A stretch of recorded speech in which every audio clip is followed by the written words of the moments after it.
Jóvenes, espero que ya puedan estar observando las diapositivas. Vamos a, ya sabes, a trabajar este tema de la célula, teoría celular, sesión 3, de acuerdo a tu guía, capítulo 3 en tu guía, en tu texto. Lo vas a revisar, por favor. A las preguntas que están ahí las vas a resolver. Ya este fin de semana ha sido un poco largo para mí.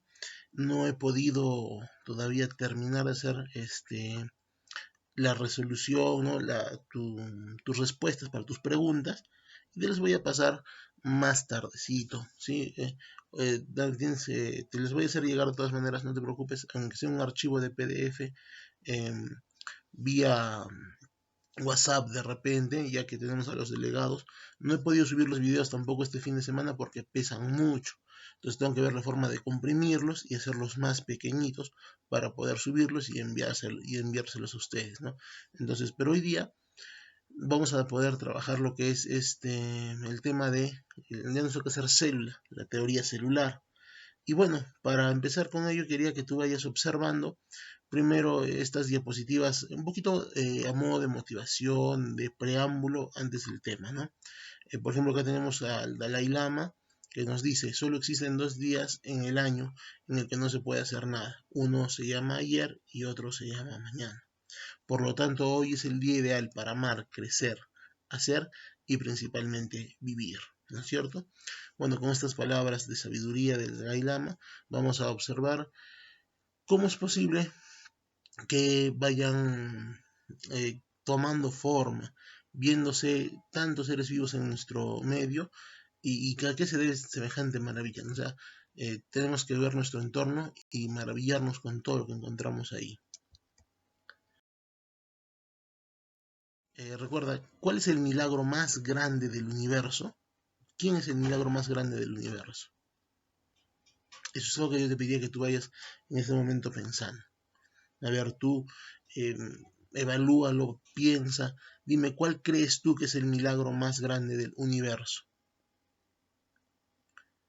Bueno, si hacemos una reflexión profunda, nos ponemos a pensar, el milagro más grande del universo es la vida de cada uno de nosotros, ¿no? Lo que podemos hacer con ella, lo bueno, lo malo, ¿no? La vida es el milagro más grande del universo, por insignificante que sea en una bacteria o por magnífica que sea en cada uno de nosotros, ¿no?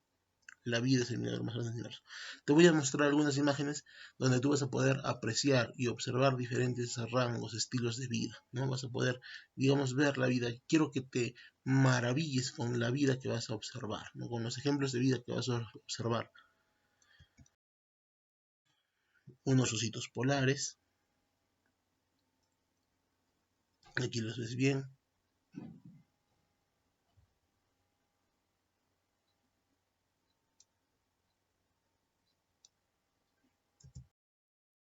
Un elefantito nadando.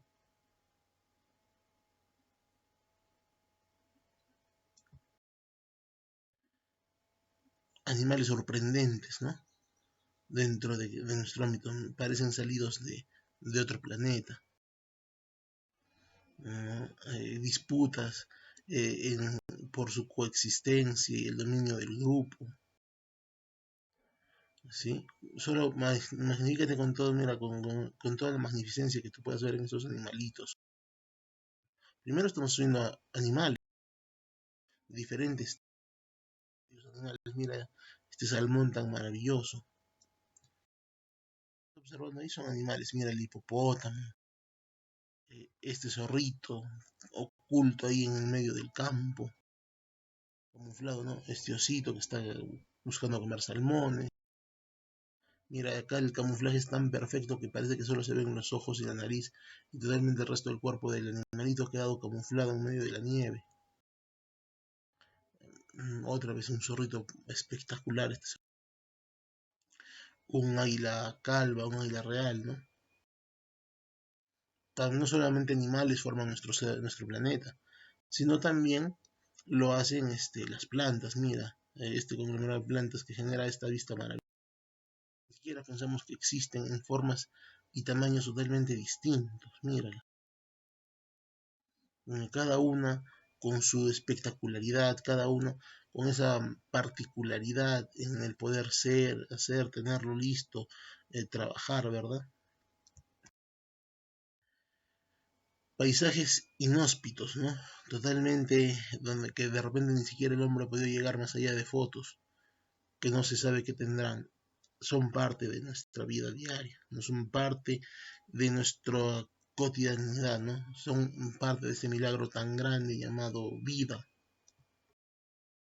Los hongos, y muchos de ellos no los vemos, no los conocemos, son microscópicos, pero están presentes. Hay otros que sí podemos ver, hay otros que usamos en nuestra alimentación. Hay una variedad magnífica de ejemplares en este grupo de seres vivos, ¿no? Plantas y ahora hongos. Mira, ahí está este hongo microscópico. Mira, ¿quién no diría que acá existen mil y un formas matemáticas, ¿no? Diseminadas en medio de toda esta grandeza. Algunos, como te digo, parecen salir de planeta. Mira, por ejemplo, esta alga parece una nave espacial, ¿no? Parece una nave espacial. Hay otros tipos de algas también, algas que ya vamos conociendo. En los fondos marinos tenemos bacterias en diferentes tipos y ramos, ¿sí? ¿Quién es responsable de tan maravillosa existencia? ¿A quién le debemos que todo esto que hemos visto, a bacterias, algas, hongos, animales, plantas, existan? ¿Quién crees que es responsable de esta maravillosa existencia? Si quieres, puedes ir poniendo en el chat tu opinión, no hay ningún problema. En el chat vas colocando, ¿no? ¿Quién crees que es el responsable de esta maravillosa existencia? Ya, pero solamente en el chat. Por favor, no uses el micro, mantén el micro apagadito. Si quieres hablar, levantas la manito, esperas que yo te dé la opción de hablar y luego recién ahí mi opinión. Pero en este momento solamente prefiero que lo hagas en el chat, ¿sí? Entonces, a ver, piénsate un poquito. ¿A quién le vamos a atribuir esta maravillosa existencia? La responsabilidad de esta diversidad tan grande que hay para los seres vivos. ¿A quién le vamos a dar cómo se llama? Esta responsabilidad. Se me fue la palabra de la boca. No, vas a disculpar.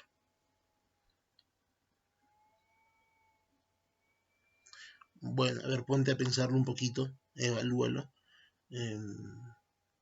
Todos son seres vivos. ¿Qué tienen en común todos los seres vivos? ¿De qué estamos hechos todos los seres vivos? ¿Cuál es nuestra unidad básica de formación? Todos, inclusive los humanos, en cada proceso de su formación, estamos hechos de células. Entonces la célula debe ser la estructura que te presenta pues se presenta como la unidad básica de formación de todos los seres vivos. Es decir, todos, absolutamente todos los seres vivos están hechos de células. No hay ninguno, por insignificante que parezca, que no le corresponda a una célula. O sea, no hay ningún ser vivo que no esté hecho por una célula. Profe, ¿las bacterias son células? Sí, son células. Los protozoarios también. Los animales, las plantas, los hongos, bacterias, algas, todos los seres vivos que existen en el planeta están hechos por células. Claro que hay células más primitivas y otras más evolucionadas, pero todos están hechos por células. Entonces, profe, la célula es la unidad básica, estructural y funcional de todos, absolutamente todos los seres vivos. Y por ahí debemos empezar.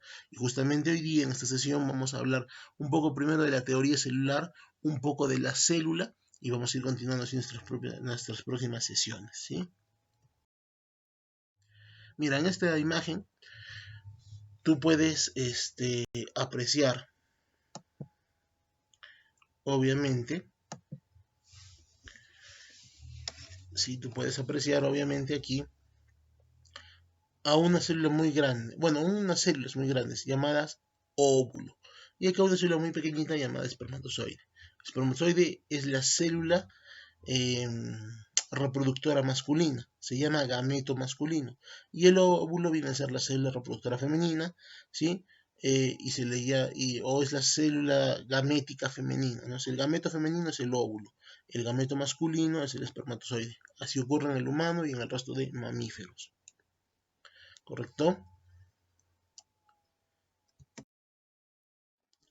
Una vez que el espermatozoide y la célula se ha funcionado, dan origen a una primera nueva célula, la nueva célula a la primera célula del nuevo ser.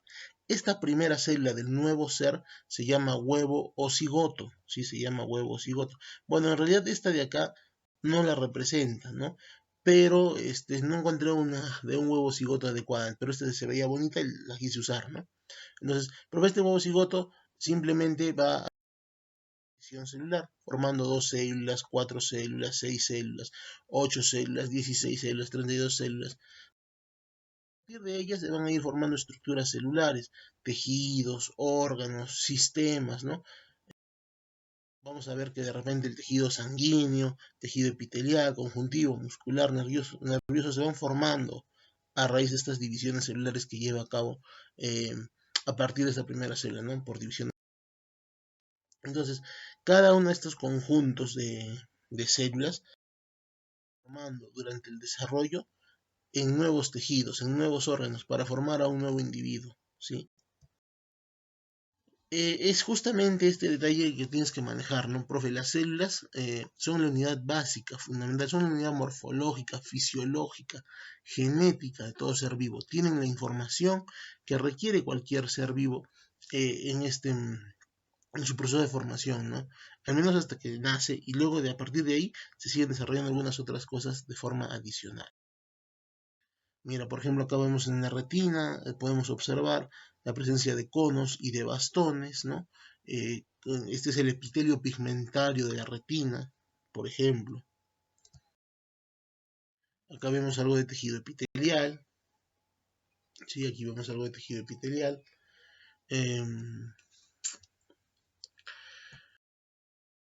Un glóbulo blanco, ¿sí? Ya cuando hagamos tejido sanguíneo, de repente, ahí lo vamos a ver, ese es un glóbulo blanco o leucocito. Acá tienes el glóbulo blanco interactuando con las células sanguíneas. Mira, si este es el glóbulo blanco, estas de acá deben ser los glóbulos rojos, ¿sí? Y estos pedacitos de acá deben ser las plaquetas. Y esta es la sangre, ¿no? Esta es la sangre. Y este líquido de acá sería el plasma sanguíneo. Bien, ahora sí, empezamos con lo que es la historia de la teoría celular, justamente lo que queremos hablar, ¿no? De la teoría celular. Bueno, vamos viendo desde el punto de vista histórico quiénes aportaron, quiénes participaron en el desarrollo de la vigente y actual teoría celular, ¿no? Porque hasta ahora se mantiene la teoría, ¿no? Y quiénes son sus autores, ¿no? Yo me imagino, si tú sabes quiénes son los autores, a ver, ponlo en el chat. Tienes el chat, puedes usarlo, pero el micro todavía no, hasta que yo te dé permiso. Por favor, no me vayas a interrumpir en esta presentación. Déjame continuar para que tú lo puedas grabar. No, luego voy a tratar de que puedas observar, bueno, voy a tratar de hacerte llegar, de subir este video en YouTube y hacértelo llegar para que tú puedas repasar. Y así al menos voy a tratar de hacerlo con las clases. Si bien no puedo hacerlo con las clases anteriores, de repente podría hacerlo desde ahora, ¿no? Desde ahora. Así que consideremos estos detalles, ¿sí? Bien, vamos aquí. Para empezar, con esta historia de teoría celular tenemos a Zacharias Hansen. Bueno, este señor Zacharias Hansen, él pues era de una familia acomodada. Su familia fabricaba lentes, ¿no? Era dueña de una fábrica de lentes. Y pues podemos ver que Hansen nació en Holanda en el año de 1588 y murió en la misma ciudad en la que nació en Holanda, ¿no? No recuerdo el nombre, vas a disculpar, pues no lo puse en la diapositiva tampoco. Si quieres tú lo puedes investigar y me lo pones en el chat, ¿sí? En el año de 1638. Provenía de una familia que fabricaba lentes, aunque el origen del microscopio es una cuestión aún incierta. Se le considera como el inventor del microscopio con 2 lentes en el año de 1591. O sea, él podría ser quien inventó el microscopio por primera vez. A él le atribuimos que puede existir un microscopio, que existe el microscopio. Y más o menos el microscopio que él creó de esta forma, esta apariencia. ¿Ves? Aquí podemos observar una lente y la otra lente estaría por aquí, en forma de un tubo, ¿no? Entonces, esta idea genial se le atribuye a él, ¿no? Porque como él tenía una fábrica de lentes, se decidió acoplarlos, usarlos, y de alguna manera formó este microscopio. Este microscopio sí fue creado por teorías Hansen, perdón, por Zacarías Hansen, ¿no? Él sí lo creó. Y a partir de ahí, luego hubieron mejoras a este microscopio, se fue evolucionando el microscopio y surgió pues ¿qué te digo? Un nuevo microscopio ya más evolucionado y personas que lo fueron modificando.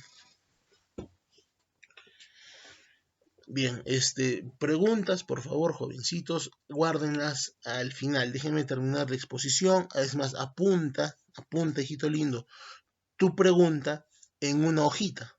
Una vez apuntada en la hojita tu pregunta, la guardas hasta el final y yo luego te voy a responder si tuvieras alguna duda. ¿Ya? Pero ahora tenemos que continuar con el avance. Otro participante muy importante de lo que es la teoría celular, o en sí de lo que es la historia de la célula, por así decirlo, es Robert Hooke. Bien, Robert Hooke, en el año de 1665, Robert Hooke, que era un arquitecto científico inglés, publicó los resultados de sus observaciones microscópicas que fueron realizadas en tejidos vegetales. Grábate bien esto. Robert Hooke, ¿en qué trabajó? Principalmente en tejidos vegetales. Específicamente, ¿en qué tejido vegetal trabajó? En el corcho.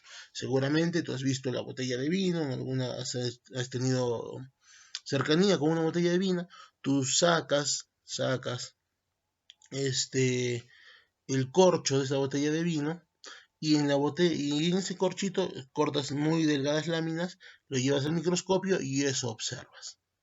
Justamente eso fue lo que hizo Hooke, ¿no? Si estuviéramos de repente, si no hubiera pandemia, y si no fuera tan peligroso salir de casa, espero que no estés saliendo de casa, que te mantengas en tu casa, que te cuides, que uses doble mascarilla, no estamos, mira, yo te comento, ¿no?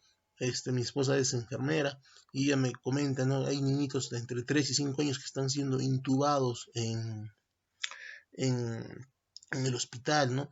Entonces, tienes que tener cuidado, ¿no? Nadie está libre de nada, es muy peligroso, hay que tener mucho cuidado, ¿sí? Entonces,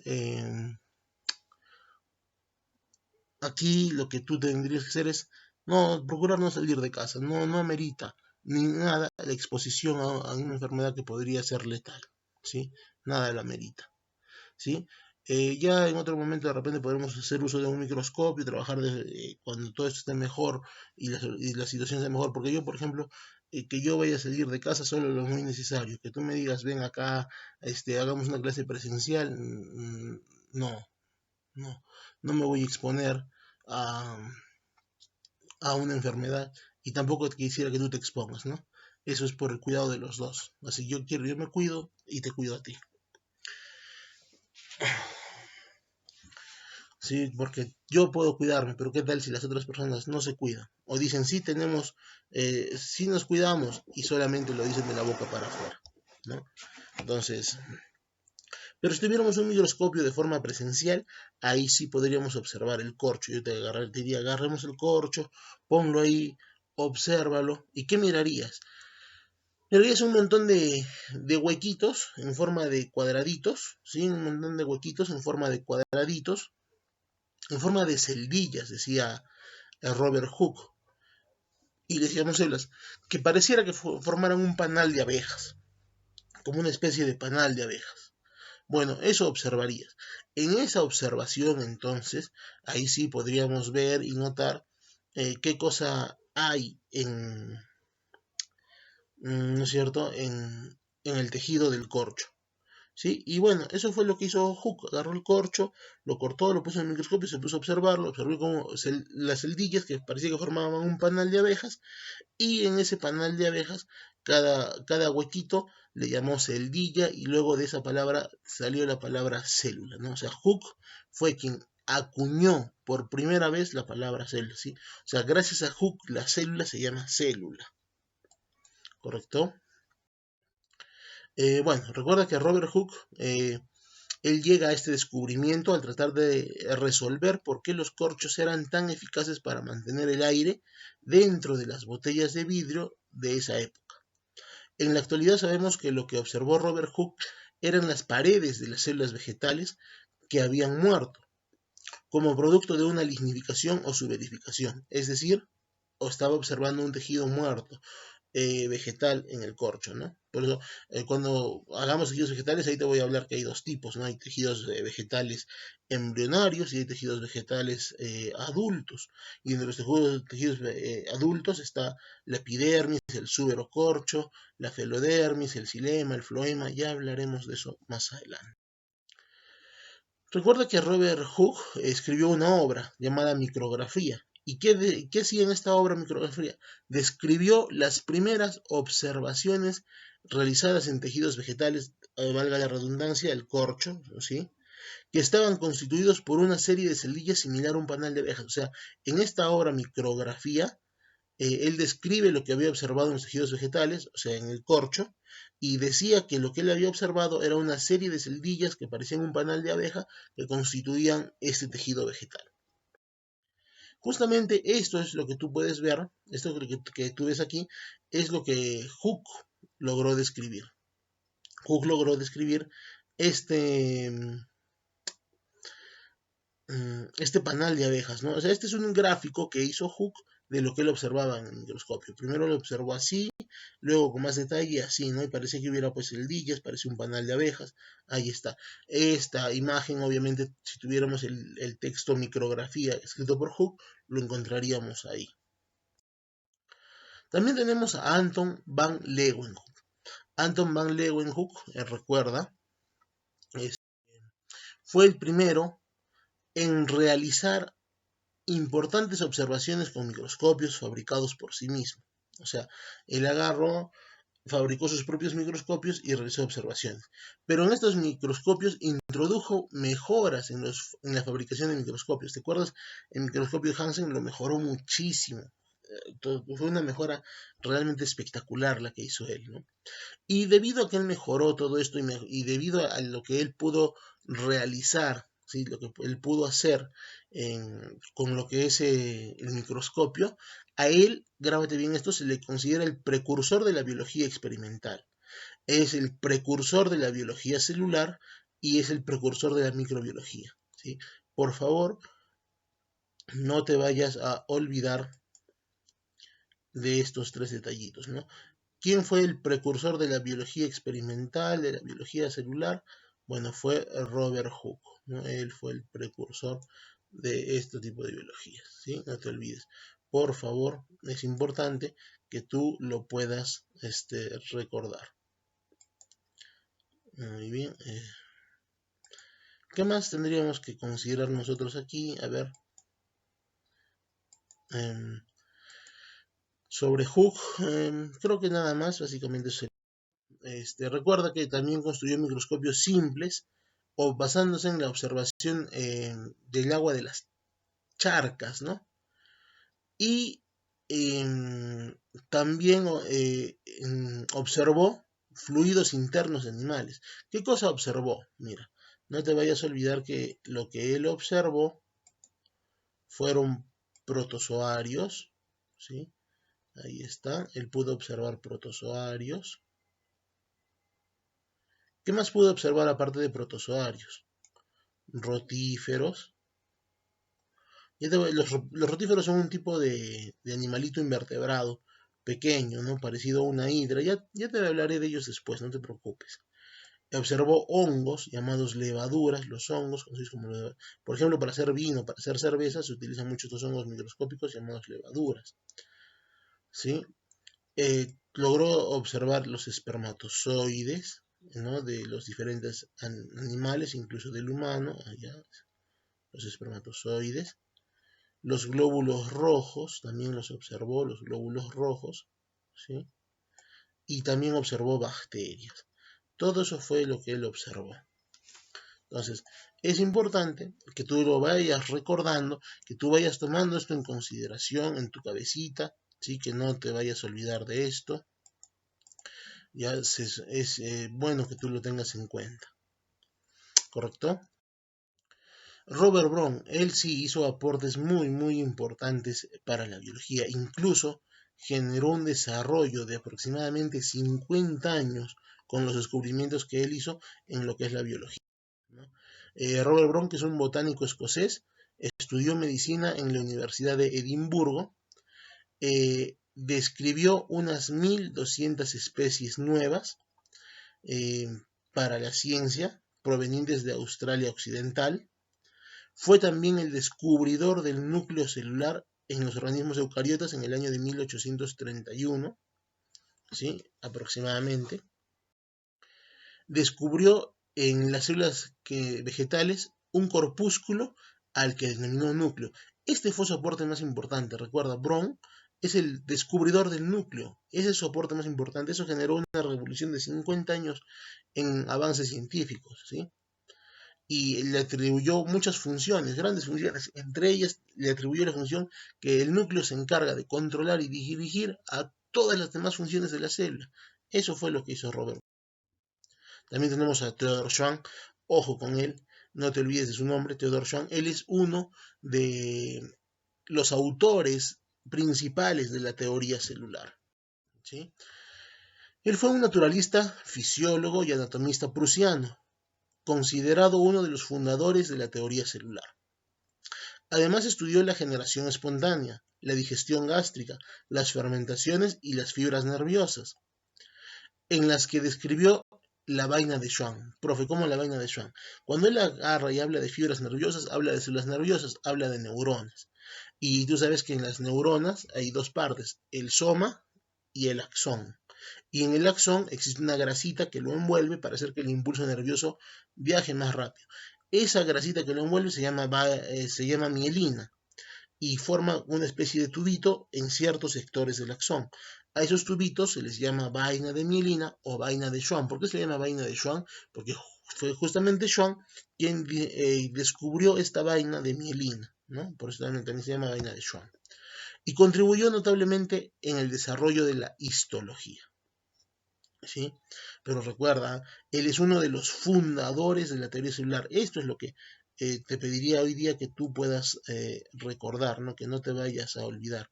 Este es el punto de mayor énfasis el día de hoy, ¿no? Que él es uno de los, ¿qué te digo? Fundadores de la teoría celular. Ya, eso es algo que tienes que ir considerando. No está difícil, no está complicado, ¿sí? Pero hay que manejarlo ahí. No te vayas a olvidar. ¿Listo? Matías Schleiden. Él fue un compatriota, amigo de Schwann, ¿sí? Él era botánico, ¿sí? Y junto con su compatriota Theodor Schwann formuló la teoría celular. Recuerda, Schwann y Schleiden son los auténticos autores de la teoría celular. Claro que esa teoría que propuso Schleiden fue apoyada por Rudolf Virchow, sí, pero no se le considera Virchow tan importante en el desarrollo de teoría celular como sí a Schwann y Schleiden. Entonces, Schwann y Schleiden, profe, son los autores de la teoría celular. Bueno, veo que nos está ganando el tiempo. Tenemos que tratar de apurarnos un poquito más porque hay bastante que hacer aquí, ¿no? Bueno, Schwann y Schleiden, entonces, profesor, se quedan en mi cabecita como los autores de la teoría celular. Y eso es lo que tienes que manejar. Dentro de lo que son los principios de la teoría celular, hay uno que es muy importante. Tal vez este principio no lo debas dejar pasar, ¿no? A partir de los estudios de Schleiden y de Schwann, se inició la teoría celular y sus dos primeros principios. O sea, ellos fueron a dar a conocer tal vez los dos principios más importantes de los cuatro que tiene la teoría celular o en los cuales se basan, ¿no? Pero al final, pues, el aporte fue muy grande por ¿no? Dice, la célula es la unidad morfológica y fisiológica de todos los seres vivos. Esos son sus postulados, ¿no? O sea, profe, la célula es la unidad básica de la organización de la vida. O sea, la vida se debe a la presencia de células. A esos dos postulados de la teoría celular se refiere. ¿Listo? Rudolf Virchow, Rudolf Virchow es un patólogo alemán, o fue un patólogo alemán, fue pionero del concepto moderno del proceso patológico, al presentar su teoría celular en 1855.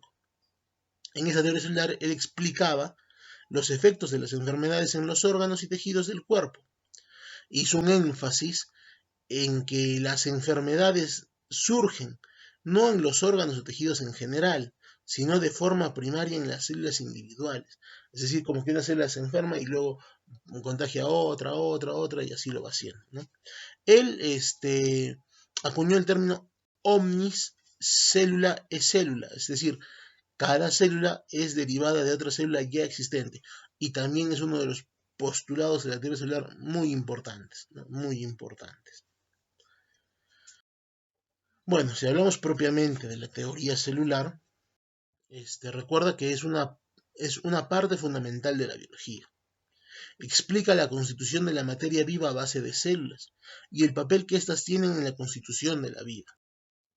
Varios científicos postularon numerosos principios para darle una estructura adecuada, pero los autores de la teoría celular, tú ya sabes quiénes son, pues son Matthias Schleiden y Theodor Schwann, o Schwann y Schleiden, como quieras llamarles.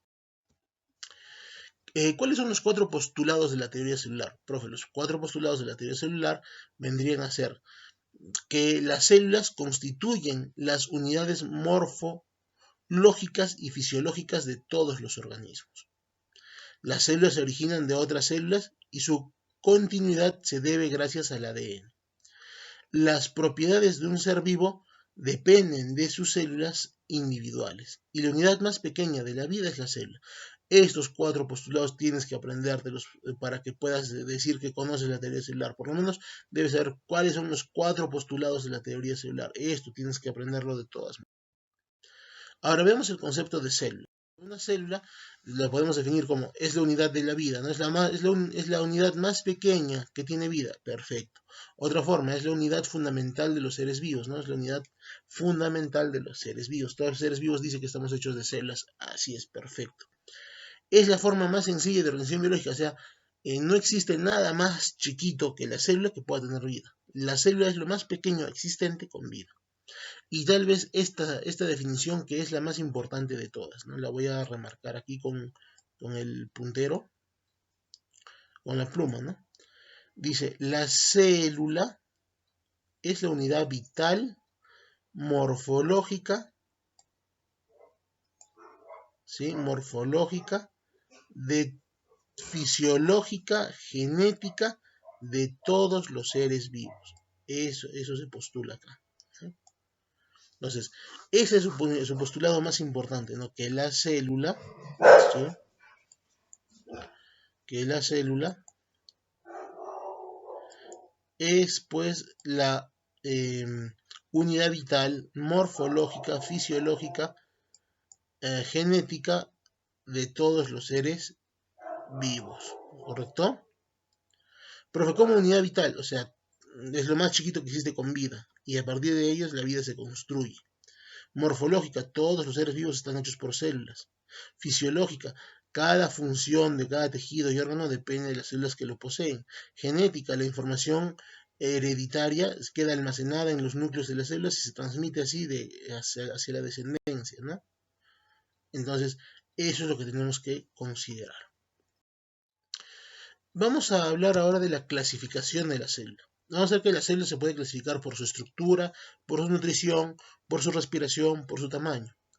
Por su nutrición, las células pueden ser autótrofas cuando fabrican su propio alimento, pueden ser heterótrofas cuando buscan alimento ya elaborado para adquirirlo, y pueden ser mixótrofas cuando pueden realizar los dos tipos de nutrición. Esto ocurre solo en algunas células. En las algas euglenoides o euglenofitas, solamente ellas pueden realizar este tipo de nutrición. ¿Listo?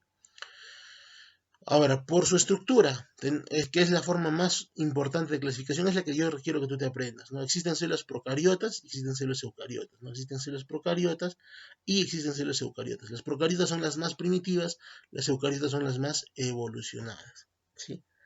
Ahora, por su respiración pueden ser anaerobias y aerobias. Profe, ¿cuál es la diferencia? Que las células aerobias utilizan el oxígeno para llevar a cabo sus procesos metabólicos y las anaerobias no necesitan oxígeno para llevar a cabo su metabolismo. Y por su tamaño hay células que podemos ver a simple vista, por ejemplo la neurona de una ballena, pues macroscópica, ¿no? Es macroscópica, se puede ver a simple vista. Mientras que la mayoría de células son microscópicas, ¿no? Como su nombre dice, ¿no? Microscópica. ¿Qué necesitamos para poder verlas? El microscopio. Entonces, eso es importante que tú lo vayas recordando. Vamos a ver este cuadro comparativo entre células procariotas y eucariotas. Profe, las células procariotas no tienen núcleo, las eucariotas sí tienen núcleo. El ADN de las células procariotas está disperso en la parte central de su citoplasma en la célula, mientras que en las células eucariotas se ha guardado en un organelo llamado núcleo, ¿sí? Y constituye los llamados cromosomas, ¿no? O sea, los cromosomas están dentro del núcleo de las células eucariotas. Las células procariotas presentan una pared celular que envuelve a su membrana. En cambio, las eucariotas, en la mayoría de casos, sí presentan una pared celular, pero en las células animales no voy a encontrar la pared, no existe pared celular. Pared celular puedo hablar en vegetales, en hongos, pero no en animales. En los animales existe lo que se llama el glucocálix.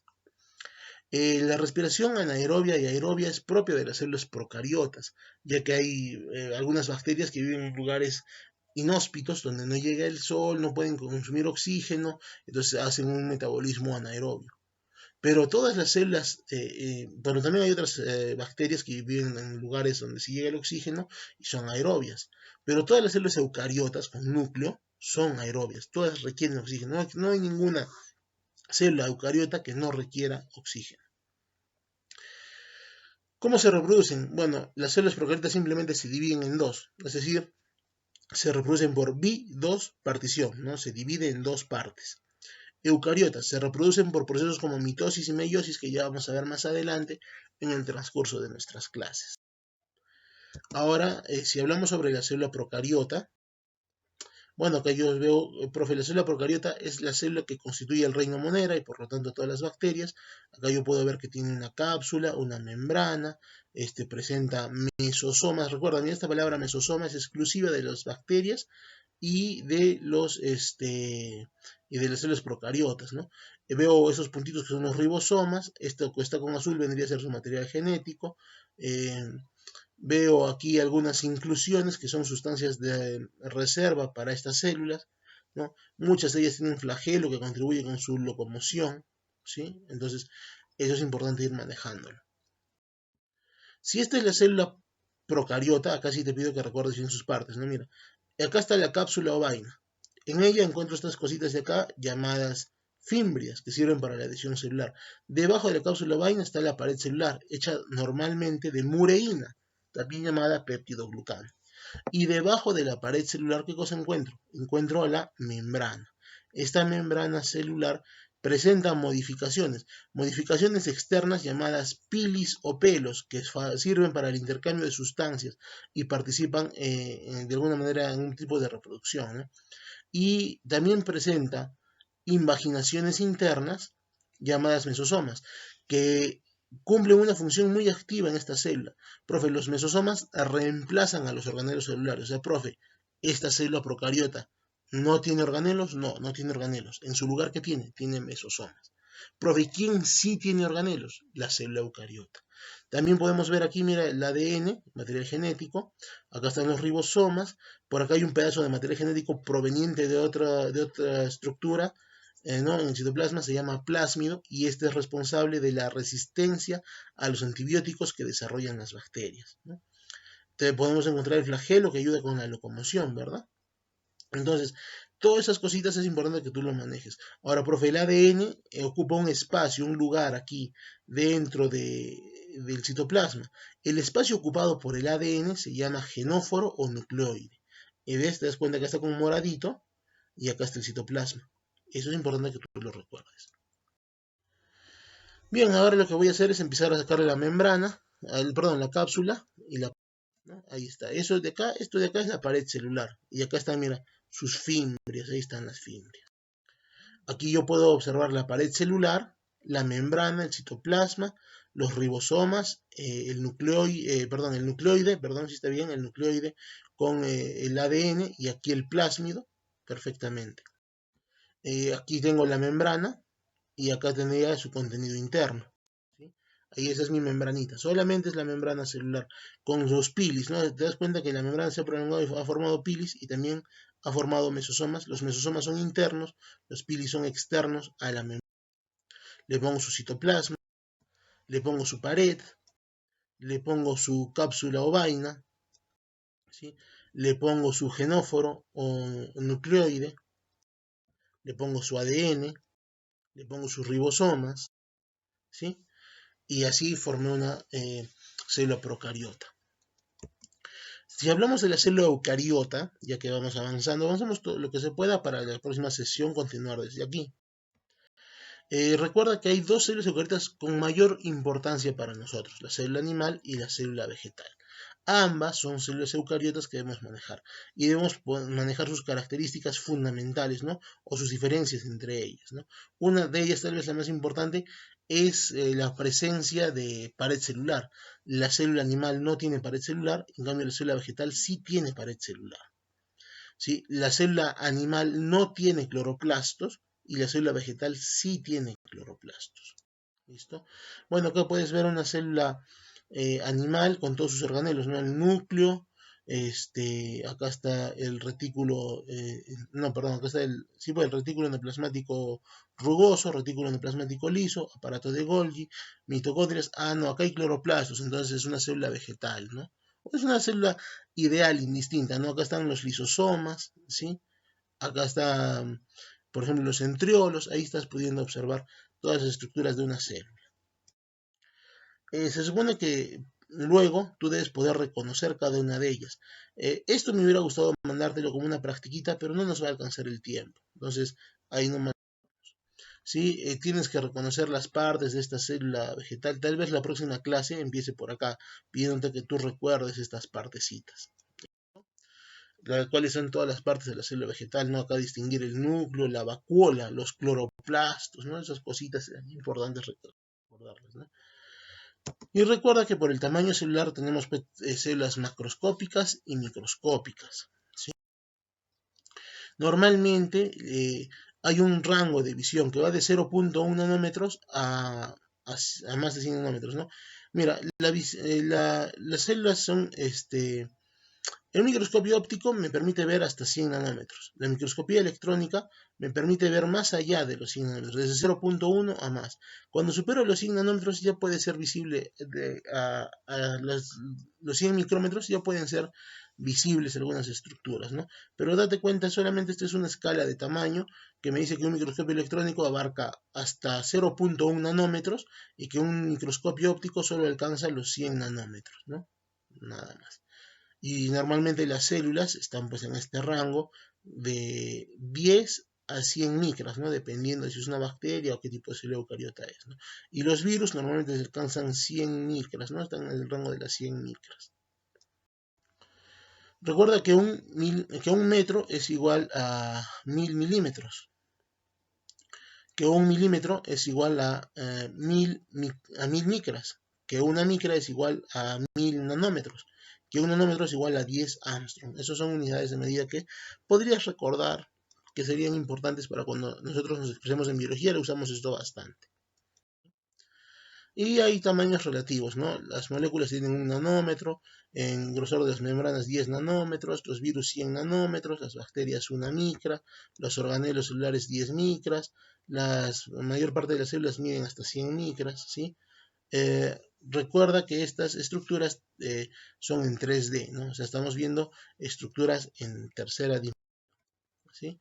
Acá tienes no, el ojo humano, profe, ¿a partir de cuánto puede ver el ojo humano? Lo más chiquito que logra ver son 100 micras, ¿sí? Ahí, eso es, ahí está, ¿sí? Encima de las 100 micras, ¿es posible que vea? Sí, es posible que vea, ¿no? Muy bien, recuerden chicos que todos somos genios, pero si juzgas a un pez por su capacidad de trepar árboles, vivirá toda su vida pensando que es un inútil. Albert Einstein.